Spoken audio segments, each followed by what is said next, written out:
Last Tuesday, on the 30th of January, a unique and historic meeting took place. Now, this meeting involved a conglomeration of local residents and community groups, over 20 of them in fact. At this meeting, the result of it was something called Ealing Matters. Now, the man who chaired the meeting is Eric Leach, who's sitting next to me. We've had Eric on the show before. Eric, firstly, could you tell us a bit about your background and what exactly this Ealing Matters is about? What does it mean? Well, I'm a retired businessman from the IT industry, and after I retired in 2004, I had more time to walk around and could see that there were some problems in West Ealing, and I then joined a fairly new group called West Ealing Neighbours, and pretty soon we realised that we needed to find some nerd who would go through all the planning applications. Little did I realise it was going to be me. Somewhat later on, when the Localism Act was being talked about, the Localism Bill, I got kind of very interested in neighbourhood planning, and we set up West Ealing Centre Neighbourhood Forum, and we'd be working for 5 years on a neighbourhood plan.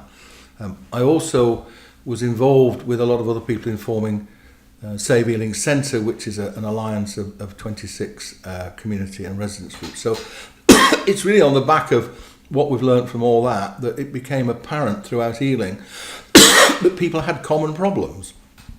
And a group of us got together and said, why don't we try and get people together across Ealing?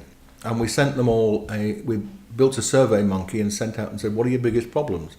And in a way, no surprise, they came up with the same things: overdevelopment, the planning system, we feel remote from the council, our councillors don't seem to listen to us, we don't seem to have any power, what can we do about it? So Ealing Matters is an attempt, and an early attempt, to get all these groups together, to pool our knowledge and experience, and really to create a much more powerful influence group.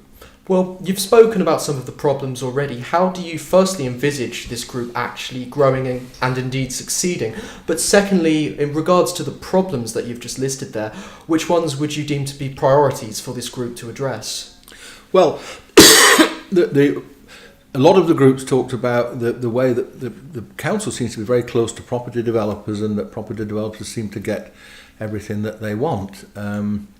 So we were concerned about overdevelopment, but the new London draft plan that's coming out has got enormous targets for building, which would have to be tower blocks all over the place in Ealing. And so that is a major challenge, which lots of people identify. And we're probably going to have a similar model to SCC, where each of the groups, whether it's 25 or 35, nominate someone, and they would meet on a regular basis face to face, and would meet a lot through a closed user group. And we define priorities and things to work on.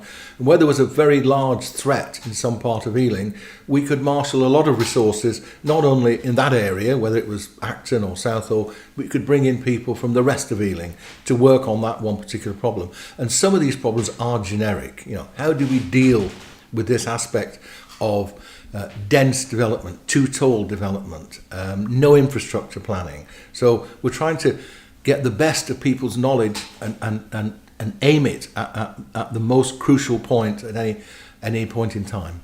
Well, as things currently stand, you have a meeting in the works lined up to discuss how Ealing Matters should indeed be organised. Could you tell us a bit more about that? Yes, I mean, important with new groups, you've got an early project is that getting to know each other, figuring out how to work in the most time-efficient way. Yeah, building an infrastructure. You can't create these groups overnight. You know, SEC has been going for a number of years. It took it quite a while to get going, but it was fighting two huge developments. One, a sort of 40-storey tower in the centre, which we won, and the other one we didn't win, which was Dickens Yard, which is a huge development. But one of the things we're very keen to do is we're very well aware that a lot of the activists are kind of my age, grey hairs, and we're trying to involve more young people, and we're trying to use the tools that young people use, like Facebook and you know, other technologies, Instagram, yeah, all that, which isn't my expertise, but it is the expertise of young people, and we have one young person involved already, and it's their future, it's their environment that they're going to have to live in. We're somehow going to have to find people who are young, who appreciate this stuff. I mean, I was probably in my 30s when I first joined the governing body of the primary school that my children were at. And so it's important that young people identify with the fact that they could have some influence in the environment that they're going to be living in, for the next generation. Now, in regards to Ealing Matters, as I know, you guys have a meeting in the works. Could you tell us a bit more about that? I mean, that's open to the public, isn't it? Or? No, this first group is the people who put their hand up said that they want to be part of the interim steering group, and so it's that first meeting, getting to know each other, and also it's terribly important in a new organisation that you have a project you have to go at, and the feedback on the new London plan, which plans for 28,000 new homes over 10 years in Ealing. We have to put together all that feedback and get it agreed by everybody by the 2nd of March. Now, I have to ask, Eric, on the surface of it, it may appear as though this group may have some sort of political affiliations. Is this group associated with any sort of political or religious group, or is this entirely non-partisan? Where do you stand on that? Well, it's entirely non-party political.